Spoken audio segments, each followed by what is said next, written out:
Слава Ісусу Христу, дорогі брати і сестри, і ви на каналі пастора Ігоря Назаревича. І сьогодні ми знов з єпископом Вадимом Храптовичем будемо щось тут над чимось розважати. У нас є пару думок, і, звичайно, ми хочемо не обійти тему призначення командуючим генерала Сирського.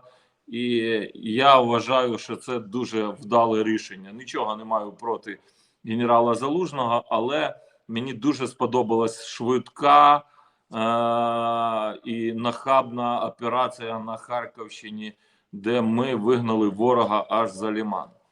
Пане єпископе, що ви з цього приводу скажете? Слава Иисусу Христу, рад снова встрече. Вот.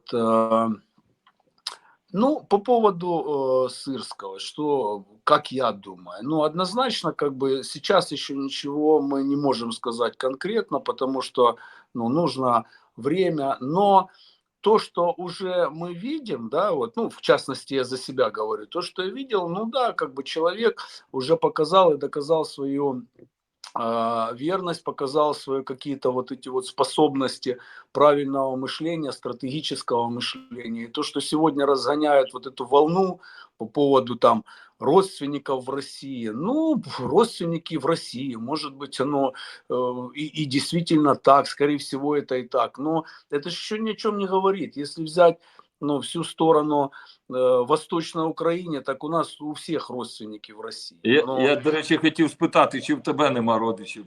Да, есть и полно родственников. Самое интересное, что... От ми за цього дивимося на тебе трохи підозріло, я тобі хочу сказати. Знаешь, короче, была такая ситуация в 2014 году, когда все это только началось, и большая часть моя, ну так как я с Харциска, много моих родственников, они живут, ну, жили на то время в Донецкой области, сейчас многие повыезжали в Россию уже. Вот, и тогда в самом начале там очень было тяжело с продуктами, очень было, ну вообще все было, да, там пограблено, не было никаких гуманитарок, ничего. Но а я как пастырь, вот, ездил все равно, потому что там были церкви, и я ездил туда, возил гуманитарку, ну и, естественно, не мог не проехать мимо родственников. И вот представь ситуацию, я созваниваюсь со своим двоюродным братом, ну так мы особо там не спілкувались, так поговорили, привет, здоров, там, давай встретимся, я говорю, там, хочу кое-что передать, там, потому что тяжело, трудно, а он мне сразу задает первый вопрос, а ты за кого? За Россию или за Украину? Я говорю, а от моей позиции наши отношения, они изменятся? А он мне говорит, да, изменятся, потому что я считаю, что... Ну и пошла вот эта ситуация. Ну, в общем, встретились мы с ним, я ему даю продукты, и он мне опять говорит, ты мне скажи, если ты за Украину, то я брать эти продукты не буду. Понимаешь, вот, ну, и да, сейчас как бы говорить об этих вещах, вот, ну что, люди зомбированные были уже тогда нагоняли эту, ну, ситуацию, нагоняли эти вот шизофрению эту, да, вот, и я думаю, что сегодня вообще неуместно как бы поднимать вот эту вот тему, там, кто родственники, где родился. Ну, человек воюет сегодня за Украину, и он уже показал, у него уже есть, ну, то, что мы можем увидеть, что он действительно бьет врага, он действительно стратег, он действительно человек, который делает все для того, чтобы Украина победила. И сегодня, мне кажется, вообще люди, которые разгоняют эту волну, вот, ну, они вообще делают, знаешь, подрывают какую-то веру людей, которые какие-то вещи не понимают, не знают, вот, которые не могут, может, проанализировать по каким-то причинам, да, и так далее, и так далее. Вот это моя, ну, жесткая и, ну, позиция. Этого сегодня делать не стоит. Время покажет, время рассудит. Да, можно сказать, что не хочется, чтобы оказалось, да, ну, не так, как мы надеемся. Но сегодня мы изменить пока не можем ничего. Это прерогатива главнокомандующего. Но он сделал выбор. Тем более, я думаю, что Залужный, он не будет просто в отставке. Я думаю, что такому человеку, как Залужный, он и дальше будет что-то делать для победы, будет занимать какую-то должность. Вот, никуда он не уйдет, не расстроился, он не мальчик. Вот, и все будет хорошо. Ти знаєш, я от згадую нашу історію, да, і це ж наша така українська традиція. Да, і ще від князів. У нас князі між собою постійно билися. Да, ці конфлікти, да, я живу в столиці древлян, і це постійно було. Тобто ці сварки між собою, це, на жаль, наша така погана риса. І потім Гетьманщина. Це постійно, це постійно. Потім уже така більш новітня історія – це другі визвольні змагання, знов таки мельниківці проти бандерівців, і сьогодні те саме. І мені здається, що з цих уроків історії нам треба витягти все логічне просто і зрозуміти, що нам треба підсилитись. Нам просто треба свідомо до цього підходити і за стратегію взяти єдність хоча б до кінця конфлікту, хоча б до кінця війни, до перемоги. Тому що це ми постійно на цьому попадаємо. Постійно. Тобто із-за того, що у нас при нашій свободі, при нашій вольності у нас суперечки між собою. До речі, знаєш, я тобі скажу, що тут підходить одна концепція. Ми ж все-таки нація, яка живе ми не перебуваємо в війні тільки тоді, коли ми під повною окупацією. То в Російській імперії, то уже в Червоної радянської Росії, да. Ми з тобою діти окупації, да, тобто які навіть не усвідомлювали, що ми окупована нація. Ну, да. І на сьогоднішній день ми маємо всі себе вести як військо. Тобто ми всі маємо бути дисципліновані, розуміти, як вільне військо, що нам можна, що нам просто категорично не можна. І мені здається, от єдність і все-таки військова така нація має бути, мілітарна. Як і церква, я тобі хочу сказати. Як і церква. Сьогодні, от дивись, з церкви вийшло. Давай повернемося трохи до церкви, да, бо ми до цього мали піти. Сьогодні вийшло із церкви понімання, таке розуміння. Да? Перше місце, яке мені спадає на думку зі Святого Письма, це 13 розділ до Євреїв, 17 вірш, говорить: будьте покорні вашим наставникам, будьте слухняні і покорні вашим наставникам, бо вони невтомно піклуються про ваші душі, як ті, що зобов'язані дати звіт, щоб вони із радістю це робили, а не ремствуючи, бо це для вас не корисно. От я точно знаю, що ти скажеш, що от не можна бути вільною людиною без наставника. Ти просто не розберешся в цих всіх речах, і сьогодні багато людей роблять велику помилку, що беруть це вчення таке універсалістське, чи як воно сказати, воно таке дуже універсальне, що тобі не треба пастири, не треба наставники, не треба дари. Але мені здається, що тоді ти багато і обітниць втратиш. Що ти думаєш з цього приводу? Це послаблює церкву? Знаешь, ты вот сказал, да, коснулся истории, и когда там князья между собой, да, там имели какие-то разногласия и так далее, и так далее. И вот это оно дошло и до сегодняшнего дня. И самое, неприятное, то, что это вошло сегодня и в церковь. Потому что в церкви сегодня, посмотри, хотя мы говорим, да, многое за время войны изменилось, 100%, да, там как-то стали вместе молиться, больше встречаться, там как-то там помогать, да, там дополнять друг друга и так далее, и так далее. Но все равно еще очень много разногласий. Вот этого единства, его не хватает. Не хватает по той простой причине, потому что вот у нас в характере заложено вот это бунтарство, непокоренность, да, такое, самостоятельность, вот это вот, такая лживая. Вот, я смотрю, вот даже в Европе, я не хочу сравнивать ни в коем случае там европейские церкви, да, там с нашими украинскими, но здесь все намного проще.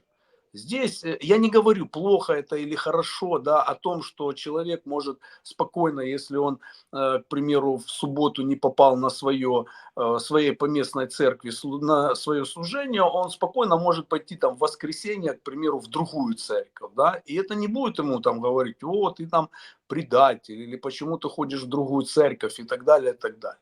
Оставаясь как бы членом своей церкви, он спокойно может пойти в другую. То есть, и это показывает вот, ну, такое, знаешь, ну, для меня лично, это такой показатель вот, ну, единства и желание совместно какого-то, да, общения. И так. Писание же говорит, да, Писание нам четко и ясно говорит, если вы во свете, как и я, то имейте общение друг с другом.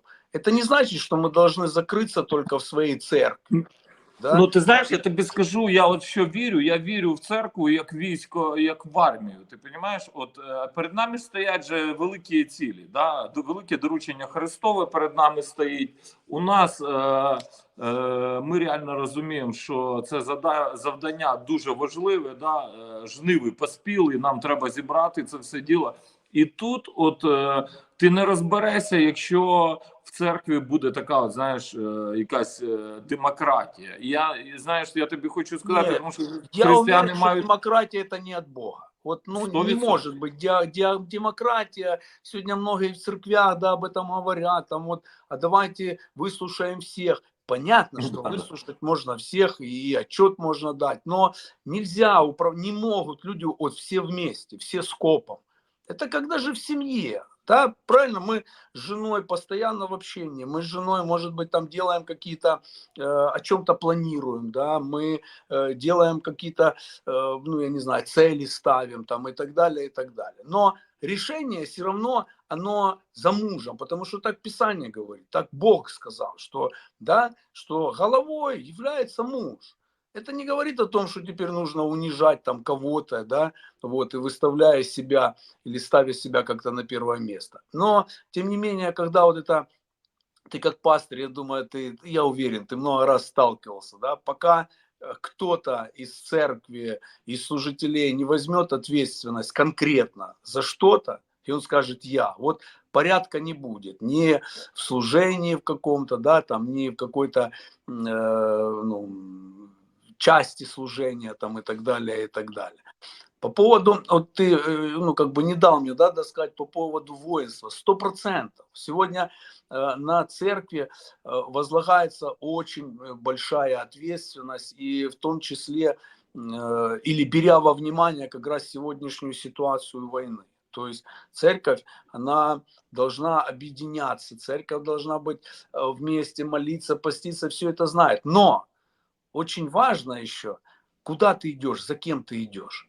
Я слышал один вообще неверующий человек, коммерсант, по-моему, какой-то, его часто по интернету там гуляет, да, тем, кем ты будешь, зависит от того, с кем ты рядом находишься. Ну, это правда. Ну так, ну ти знаєш, я тобі хочу сказати, ну це такі загальні трохи речі, тому що ну, от ми можемо з тобою служимо в реабілітації, да, обидва. Та не тільки реабілітація, я тобі хочу сказати, іноді там люди якісь з грошима чи з владою великою, вони настільки ж безпорадні, як і ті самі люди, які залізли в прокляття наркотиків. Ти розумієш? І тільки у цих є якась певна компенсація, тобто вони отримують задоволення від влади чи там від коштів, да, але вони такі самі нещасні, вони так само йдуть в пекло, Ну, да. вони такі самі хворі, да, вони хворіють і в сім'ях безлад, їхні діти підкидують їм постійно якісь завдання, які вони мають розв'язувати, часто дуже серйозні, да, і оце в цьому без наставників не розібратися. Я тобі скажу, як людина пов'язана з армією, з військом. Коли я приїжджаю на фронт, я бачу купу таку безпорадності, що, слухай, знаєш, військові питають, а як? От сьогодні мені позвонили теж з одної з бригад, говорять, ви можете приїхати навчити? І знаєш, це знову до теми там безпосередньо нашої військової спеціальності, я тобі скажу, це ж не перша бригада. Коли нас просять, дзвонять, кажуть, можете навчити? А по телевізору я бачу інші речі, всі вміють. Ти розумієш? Тобто, я до чого говорю, що кожна людина, яка хоче бути успішна, якщо ви нас, дорогі слухачі, не можете це вмістити, я вам хочу сказати, послухайте, уроки будуть дуже жорсткі. От як один хлопець мені недавно там писав, його мобілізували на фронт, коли вже дзвонить, все, в тюрмі сижу. Ти розумієш? Чому? О, пастор такий дурний був, що вас не слухав. Ти знаєш, ну, понятно, що це там можна сказати, да це хлопець, да я нормальний. Ну, раз ви нормальний, слухайте, але ви бачите, що у вас хронічно, ви не можете перемогти якісь проблеми в своїй сім'ї там, чи в своєму житті. Слухайте, життя дуже швидко спливає. Я кажу вам, що вам треба люди, які від Бога проведуть вас, які покажуть вам цей шлях. Вадим, я знаю тебе, ти мене знаєш, я б не пройшов, і ти не пройшов. Ми знаємо, як влаштоване Святе Письмо. Не можна тут без пастиря, без наставника пройти, погодься. Ну, вообще, как бы, мне кажется, это вообще самые элементарные и простейшие вещи. Потому что, оглядываясь назад, даже беря во внимание там верующих, неверующих людей, ведь мы или наш характер, наша, да, вот эта суть, она строится, копируя кого-то. Если кто-то говорит, что я там самостоятельный, да, или как сегодня там есть люди, которые в церкви говорят, не, там, не в церкви, а вот в этой, всемирная, да, вселенская церковь, которая онлайн, там, которые говорят, мне не нужен пастырь, мне не нужен наставник, у меня общение с Иисусом Христом. Слушайте, но у меня тогда вопрос простой и банальный. А для чего Иисус оставил здесь? И он дал конкретные дары. То есть он сказал, что одни будут пастырями, одни апостолами, учителями. Для чего тогда это? Просто чтобы как-то было такое красивое и законченное предложение. Вот. И люди, пренебрегая этим, они сегодня пренебрегают Словом Божьим. И они говорят, я верю в Бога, я верующий человек, да, там я стараюсь быть послушным. Ну, подожди, как можно быть послушным, не, беря во внимание само Слово Божье? Писание четко говорит, да, написано, что если вы во мне, и я в вас пребуду, то тогда, то есть Бог говорит, есть условия. И мы через эти условия не перепрыгнем, мы не сможем, какие бы мы ни были там ушлые, да, там какая-то опыт жизненный, да, там и так далее, и так далее. Бог четко сказал, если не это, то тогда будет по-другому. И, 100%, да, сегодня это такая, наверное, проблема. Я не думаю, конечно, что это самая большая проблема в церкви, но она действительно существует, и она действительно есть. Ти знаєш, я згадую недавно, одна людина мені там, вона змінилась. От коли ми говоримо, знаєш, є така у нас тема дуже серйозна, вона називається «Народження згори». І дехто плутає, каже, там, чи заплутаний, намагається когось заплутати, каже, а що таке народження згори, от мені говорять люди. Це завжди видно. Коли людина вживала там наркотики, наприклад, чи не наркотики, 100%. Вона була грішником. І тут вона змінюється, да? От ми бачимо цю зміну, коли людина, що? Вона вирішила, що вона живе без гріха. Тут річ не про наркотики, бо що зараз хтось скаже, от наркоманам це треба. Ні, ми бачимо цю зміну, як у людини, як очі зеркало душі, да, написано, да, вони стають іншим, людина стає іншим, вона перестає бути зла, депресивна. Це така просто переміна. Так от, це процес зворотній, ми з тобою знаємо по нашому вченню, да, що тільки людина згрішила, вона знову становиться в цьому депресії, зла, повертається до того самого. Тобто вона втрачається народження згори. І от, знаєш, мені одна людина говорить, я відчув цю зміну. Я кажу, тобі треба покаятись, тобі треба сповідатись. І цей добрий чоловік каже, пастор, та зачем тобі мої соплі? Я кажу, послухай, я не слідчий, не опір, я не буду з тебе вибивати це все. І ти розумієш, і він не покаявся, через який час він починає сповідувати цей універсалізм. Він говорить, папочка меня любит, Ісус живе в моєму серці, наставники не надо.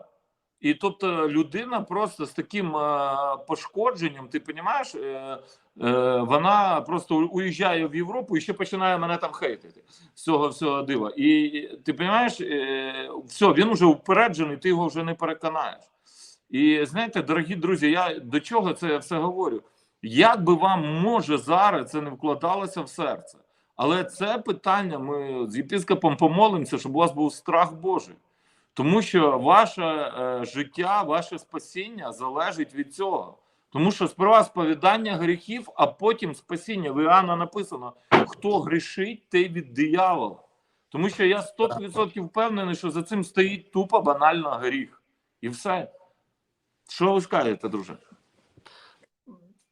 100%. Ну, как бы здесь с Писанием же ж не поспоришь. Люди, которые пытаются как-то переубедить там себя, да, или, может быть, как-то придумать какие-то там отговорки или какие-то ситуации, вот это индивидуально. Ничего нету индивидуально. Писание написано, Бог дал Писание, Бог дал Слово Свое, и здесь его никак невозможно там как-то в одной ситуации применять, а в другой не применять. Оно зарекомендовало себя, Слово показало себя уже тысячелетиями.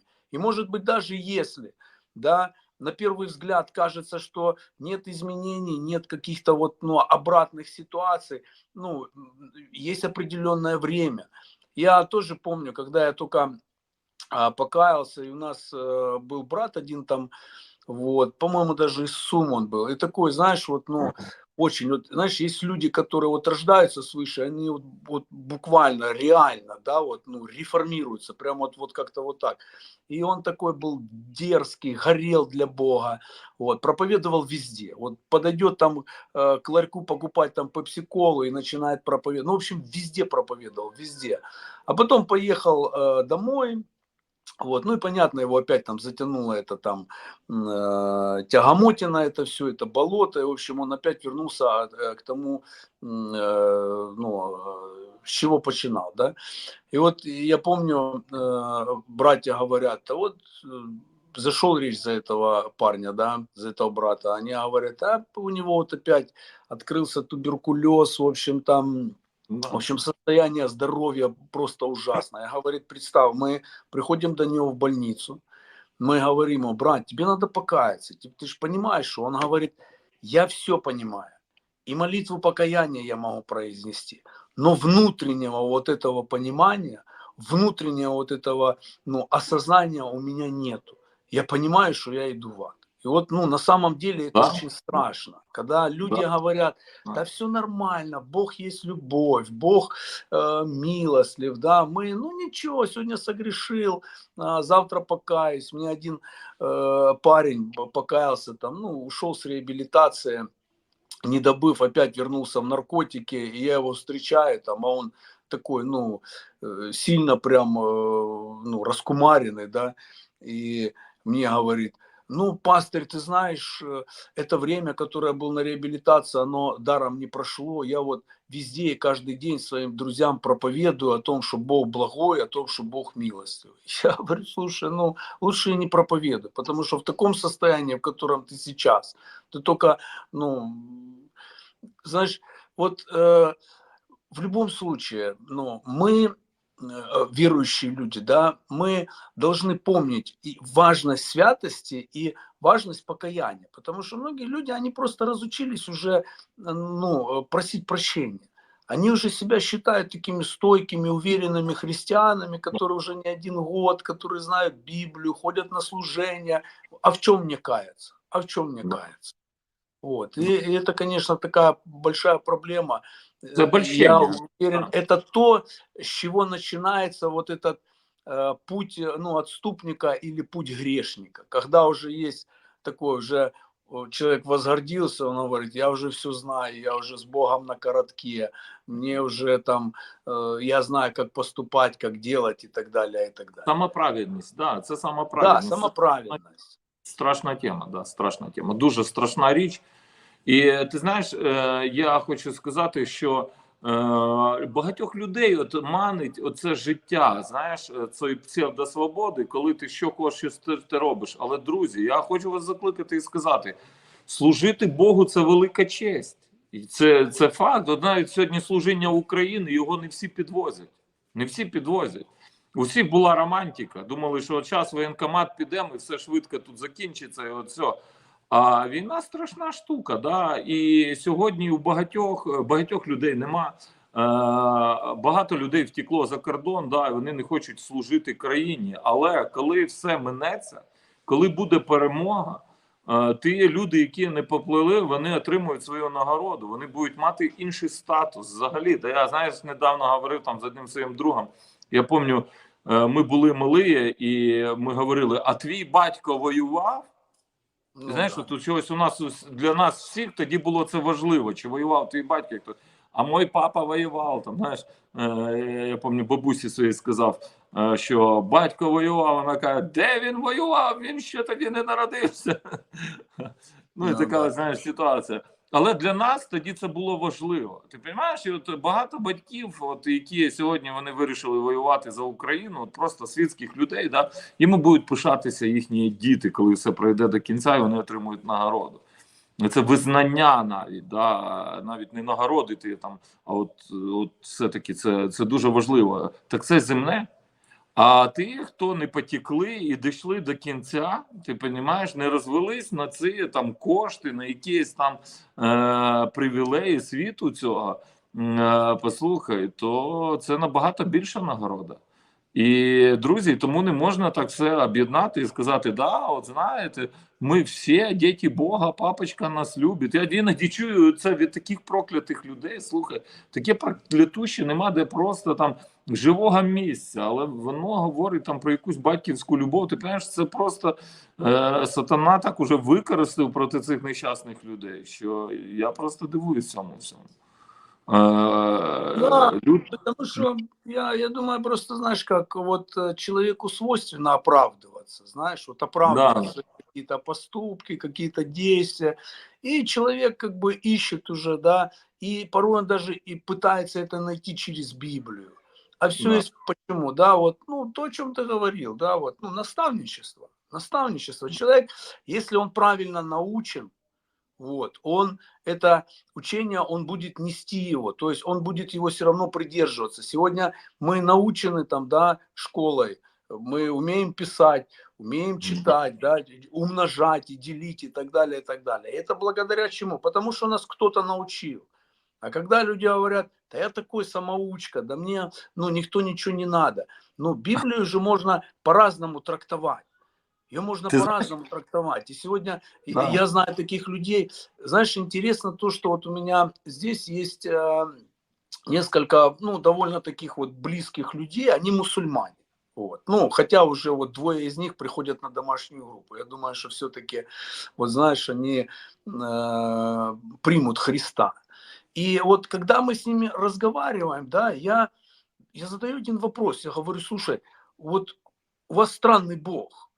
Ваш Бог, вот вы все, на все воля Аллаха, на все. Да вот это вот как будет Бог. Подожди, но Богу ведь же не угодно, чтобы вы страдали. Но Богу не угодно, чтобы у вас было все плохо. Но это же не есть как бы родительские отношения, это не есть отцовство, да. Вот то же самое, что когда мы касаемо наставников. Когда мы говорим там наставничество, когда мы говорим там отцовство даже, да, хотя сегодня много полемик на эту тему идут, там, надо, не называйтесь отцами и так далее, и так далее. Ну, послушайте, понятно, что если сейчас рассматривать все это там в концепции там, ну, только духовных вещей, ну да, об этом говорит Писание, но мы же сегодня еще, ну, не на небесах, мы сегодня на земле, и, естественно, мы сегодня еще, ну, нам нужны люди, которые бы нас наставляли, которые более духовны, которые более, да, ну, близки, да, или имеют отношения с Богом. Я не говорю о том, что нам не нужно их иметь.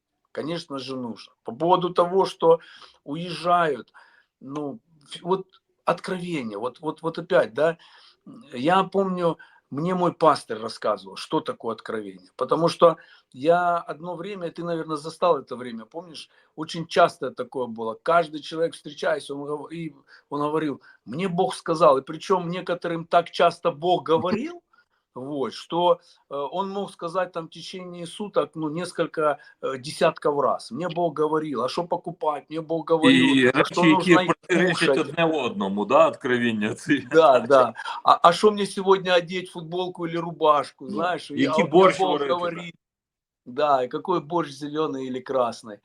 Вот. И, ну, опять-таки, меня научили в церкви, меня научил наставник, что такое откровение. И сегодня я придерживаясь этого, и сегодня я сопоставляю с Библией, я вижу, насколько важно то, чему я был научен, и насколько, чему я был научен, сегодня работает в моей жизни. Да, да. Ти знаєш, я от сьогодні читав там за Юрія Хмельницького, да, молодшого сина Богдана Хмельницького. Слухай, людина знала українську, людина знала польську, ну, понятно, російську, людина знала латину і грецьку. Представ. Тобто, це от середньовіччя, да, це все-таки, я тобі хочу сказати, дуже гарна доба.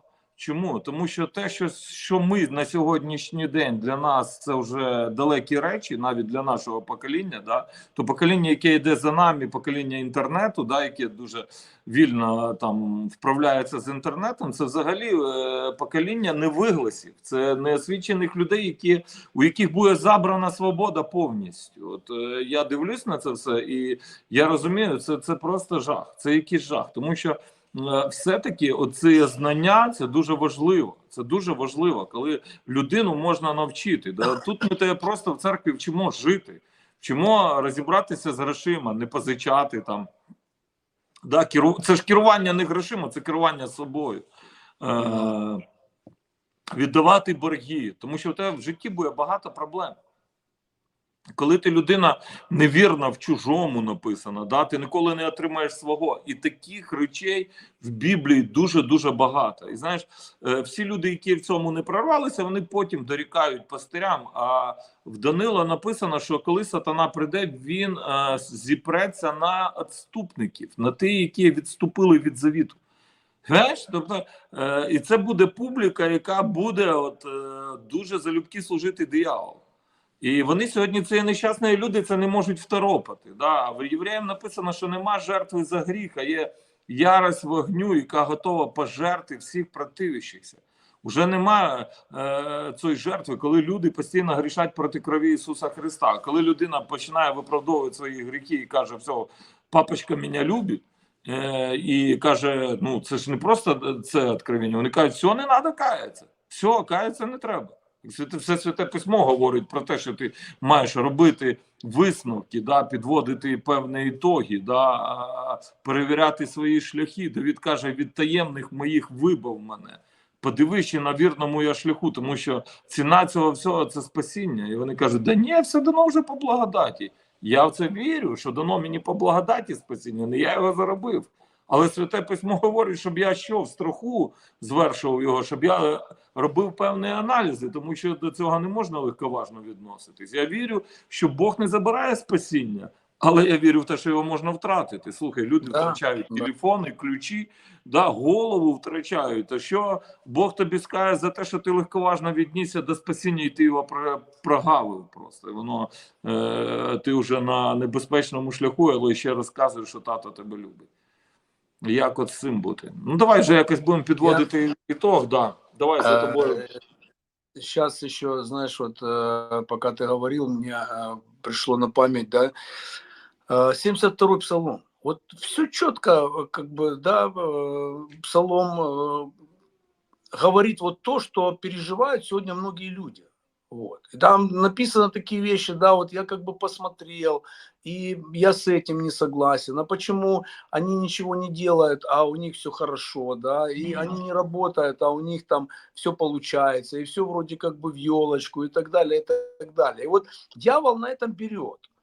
Приходит вот это самоосуждение, знаешь, мне один говорит, я так жалею, что я столько времени потерял, пока ходил вот это в церковь, пока служил, а о своем как бы не родил. Я сегодня там без семьи и так далее, и так далее. Я говорю, ну послушай, везде должен быть баланс. Бог же не против того, чтобы было, он наоборот создал семью. Он создал эти, да, семейные принципы, он создал эти семейные каноны, и Бог только за. Значит, тебе нужно пересмотреть было твою позицию. И он мне говорит, а сегодня вот я вот все, я сейчас не хочу ничего, буду в церковь, может быть, ходить, если будет время, и буду заниматься своей семьей, там, воспитанием детей и так далее, и так далее. Ну, как бы вот такая позиция. И дальше там написано, да, пока я не вошел в присутствие, пока я не вошел в присутствие. Вот то, что... о чем мы должны ревновать, о чем мы должны переживать и о чем мы должны бодрствовать. Вот пока человек в присутствии Божьем, вот, у него больше, скажем так, шансов, да, не впасть в грех, какое-то беззаконие и так далее, и так далее. Когда человек это переступает, то, скорее всего, последствия будут, ну, очень плохими, да, и последствия будут, ну, плохими. Вот такая діло. Да, це ж зворотній процес. От завжди дивувало, люди приходять до Бога, він їх зцілює. Мені подобається завжди, як наркоманів починають загоювати ці трофічні язви, які не загоюють. Ну, да. Починає просто людина змінюватись, да, а потім через якийсь момент ти, хто устояли, все, нове життя. А хто не устояли, хоп, язви починають. Да, опять там. Я кажу, що, дружок, попав? Опять там Та же. ні, пастир, той що все, коли все, через тиждень вже поплив. Ти знаєш, так іноді це не наркозалежні. Я пам'ятаю, скільки людей просто померло від раку. Ти розумієш, і ти приходиш там молитись, я знаю, стільки ракових людей зцілилось. Ти приходиш молитись, а там все, там нема віри. Там нема віри. Там от просто людина дивиться на тебе, і вона не може це перемогти. Ти розумієш? І це дуже прикрі речі, тому що, друзі, це все, коли твоя плоть оживає, вона якби спригує з Христа, вона перестає бути розіп'ятою. І це велика проблема, тому що тоді починають оживати всі прокляття. І ми дуже вас закликаємо мати страх Божий з єпископом Вадимом. Да, да. Ну що, давай помолимося за наших глядачів, благословимо їх і на наступному тижні Да. ви нас знову побачите з пастирем Вадимом. І помолимось. Да, батьку, дякуємо тобі. Благослови наших Так. глядачів в ім'я Так. Ісуса Христа. Так. Хто втратив сьогодні страх Божий, хай Господь він навернеться до віри в Бога Да. живого, Во Господь. ім'я Ісуса. І хто сьогодні потребує зцілення або якогось Да. дива від тебе, хай прийдеться Аллилуйя. диво. В ім'я Аллилуйя. Ісуса Христа ми Аллилуйя. молимося за наших Аллилуйя. братів і зруйновуємо всі справи Так. сатани в їхньому житті. В ім'я Так. Ісуса Христа, Господа нашого. Амінь. Ну що Амінь. ж, друзі, обнімаю тебе. Радий Да. був бачити. Підписуйтесь, дорогі друзі, на цей канал, а також на канал Вадима Храптовича. Одноіменна назва, так? Да, да, да. Слушай, я вот еще хотел бы, может, ну, обратиться к телеглядачам, да. Может быть, какую-то тему, ну, подкинут вот сами те, кто смотрит. Потому что мы иногда пытаемся там как-то со своей, как говорится, да, там позиции, со своих каких-то откровений. Может, у людей есть какие-то вопросы, которые сегодня интересуют, которые для них сегодня актуальны. Вот было бы интересно как раз поговорить вот на какую-то такую тему, которую бы подкинули сами глядачі. Так, так, да. Це було б дуже доречно, тому, дорогі друзі, ви можете написати Да. нам в коментах, і ми, звичайно, піднімемо цю тему. Дуже вам дякуємо. Амінь. Божий Амінь. благословень з миром Божим. Да, благословляю всех. Все, брат, с Богом. З Богом.